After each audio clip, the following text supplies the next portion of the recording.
Hi guys, welcome! In this video, we'll dive into the Nameless DPS build for PVE. The Nameless is a stealthy and mobile melee physical hero class that can summon clones, inflicting massive amounts of critical auto-attack damage. If you missed our previous discussion regarding the Nameless' skill mechanics and an analysis of his pros and cons, you can find the video link below. This time we'll cover everything you need to know, from stats, runes, gears, cards, upgrades, and battle setup to guide you in optimizing your Nameless character for PvE. Alright, without further ado, let's begin. First, for attribute point distribution, focus on maximizing luck to take advantage of the impermanent skill. This passive increases your physical pen by 1% for every 6 luck and reduces the fluctuation of damage received by 1% for every 10 luck. Next, max out strength to boost your raw physical attack and put the remaining points on Vit to increase your HP pool for better survivability. A larger HP pool can also improve the durability of your clones. There's no need to put any points on Agi since you can already reach 480% attack speed just from the Nameless' innate Agi bonus. However, if you opt to use cards and gears that scale with Agi, such as Dragonfly Star card and the Fluffy Tail item, feel free to redistribute some of your strength and Vit into Agi. Personally, I think it's best to use cards and gears that scale with luck since his physical pen and damage reduction already scales with higher luck. As for damage modifiers, these are the ones that can further boost the Nameless' damage output against monsters. Although the damage of Supersonic Strike and Phantom Execution is based on your auto attack, these two skills can additionally benefit from skill damage bonus thanks to the tier 5 effect of the Nameless' signature weapon. Up next, let's take a look at the Nameless' runes. Maxing out the core passive to level 7 should be your topmost priority as it enables you to summon a perfect Phantom which significantly boosts your damage and survivability.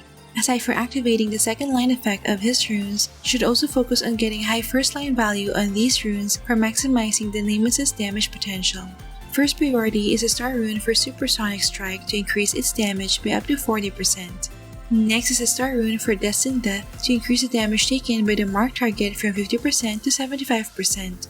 Next is a star rune for Phantom Execution to increase its first slash damage to each target by up to 500%. Next is the S rune for Fatal Gaze to extend its duration from 60 to 90 seconds. Next is the S rune for Shadowfire Brand to have some form of sustain. And last priority is the S rune for Assassination Formation to reduce its cooldown by up to 3 seconds. As for attribute runes, you may use the following attack, buff, and death runes. And for arcane runes, I recommend getting White Blade rune for boosting your final damage, Aid rune to enhance your clone's battle performance, and War Preparedness rune to help with survival. Up next, let's dive into the recommended equipment set and cards. First, for weapon, the Nameless' signature weapon Hellfire Blade is the best in slot. It doubles your crit rate and gives a huge boost in crit damage, physical pen, and AA damage. Additionally, its tier 5 upgrade boosts the damage output of Supersonic Strike and Phantom Execution if you invest in skill damage bonus. Aim for Sharp Blade 4th enchant with high PDI and reset the third attribute to a high crit damage stat. As for weapon cards, you can use any of the following depending on the stat you're lacking, such as Drake Star card or Menorah Star card for boosting damage to large size. In Airship and Constellation Tower, you may use the Child of the Sun card or Ancient Crystal card for converting the monster's armor element. If having issues with survivability, use the Goblin Leader Star card for lifesteal and sustain. For offhand, you may either use the Dragonbone Shield for boosting melee physical damage or Bravery Banner for boosting luck, crit, AA attack, and physical pen. As for phantom equipment, the best in slot is the Vink Magic Bracelet. Aim for Armor Breaking 4th enchant and reset the third attribute to a high PDI stat. As for offhand cards, use Thor the God of Thunder card for elemental damage, Alien Doppelganger card for AA damage and final damage, or Late King's Chest Knights card for damage to large size. For armor, there are plenty of options to choose from. My top 3 picks for main equipment are Dream Eater's Disguise for increasing water damage, Dragon Scale Armor for boosting physical damage and damage to large size, or Mourner's Robe for increasing crit and crit damage.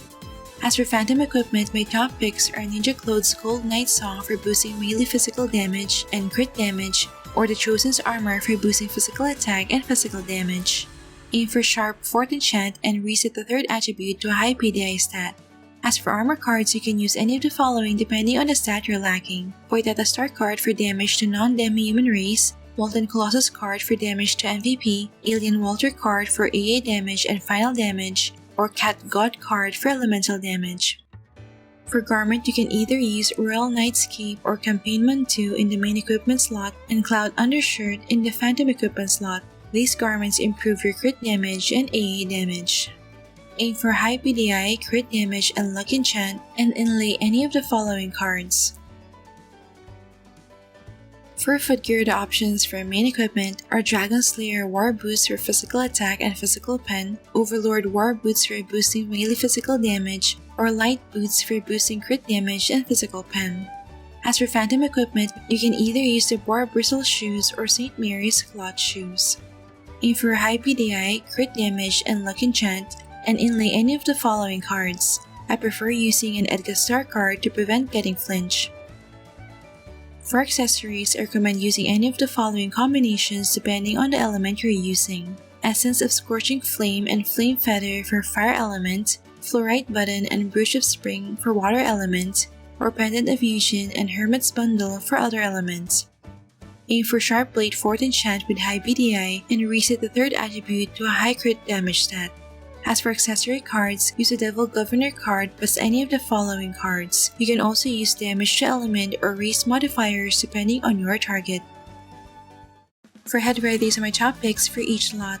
For head, use any of the following depending on the stat you're lacking. Telebaby for damage to large size, Cat Language Diadem for damage to MVP, or Polka Dot Ribbon for AA damage. Aim for Zeal 4th enchant with high crit damage stat and reset the 3rd attribute to a high luck stat.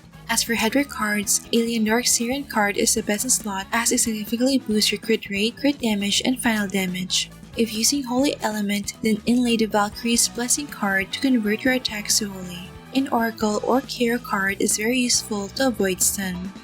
For face, the Gold Foil Fox Mask would be my top pick as it ensures that all your auto attacks will crit. Aim for high PDI, crit damage, and luck enchant. For mouth, use Ocean's Attachment for a 13% damage boost. Aim for Zeal 4th enchant with high crit damage stat and reset the 3rd attribute to a high luck stat. For back, use the Chicken Axe for a 20% damage boost, but if you already have a teammate equipped with Chicken Axe, you can use any of these alternatives.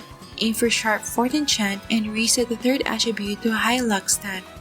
And lastly, for tail, the best in slot is Embroidered Chest. With 360 total luck, it provides 30 crit and 30% crit damage. Aim for Sharp Blade 4th enchant with high PDI and reset the 3rd attribute to a high luck stat. Up next, here are the other upgrades that you can invest in to further boost your damage. For Acer Monument, activating all the nodes will grant the following stats. Node W will get 20% crit damage, 15% physical pen, 15% physical damage, 15% physical attack, and 12% damage to medium size.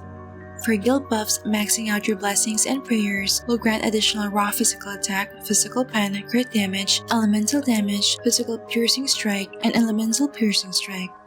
For Oracle Mirror Extract, the options are Bilkusarm for damage to MVP, Abribu if using the Era Fire Seed Relic, Slash for AA damage, Heartbreaker for crit and crit damage, Combustible Knife for physical pen, or Claw for physical attack. For Ancient Relics, Era Fire Seed, Horn of the Unyielding, and Lord of Vain are my top 3 picks for PvE. Just note that your clones do not inherit this special line. For Equipment Memory, here's a summary of the attributes that you should prioritize for each memory. For Skill Inheritance, here are the ones most suitable for the Nameless. You can choose 1 active and 1 passive skill or 3 passives. For multi-job, unlocking these classes will provide more luck, strength, vit, and agi. And for Adventure Handbook, just focus on collecting items and achievements that grant physical attack, luck, strength, and other damage modifiers when unlocked or deposited. These stats add up significantly over time and will noticeably improve your damage. And finally, let's take a look at some tips for using the Nameless in battle. First, place the following skills in the manual and auto skill bars. Once you're all set, use the following consumables that can boost your damage, such as meal bees, food buffs, and alloys. The Nameless and his clones already ignore weapon size penalty, so you don't need to pop precision stones. Before initiating combat, place the Shadowfire brand in a safe spot. This sets your resurrection point in case you take a fatal blow. After that, activate Fatal Gaze to boost your AA and skill damage by 30% and mark the nearest target and the target with the lowest HP. Then summon your Perfect Phantom using Shadow Fire Substitute. Mark the boss with Destined Death to increase the damage it takes by 50% to 75%. From there, turn on Auto Combat to Auto Attack and cast Supersonic Strike. Use Phantom Execution and Assassination Formation manually, not just for damage, but also to dodge incoming damage.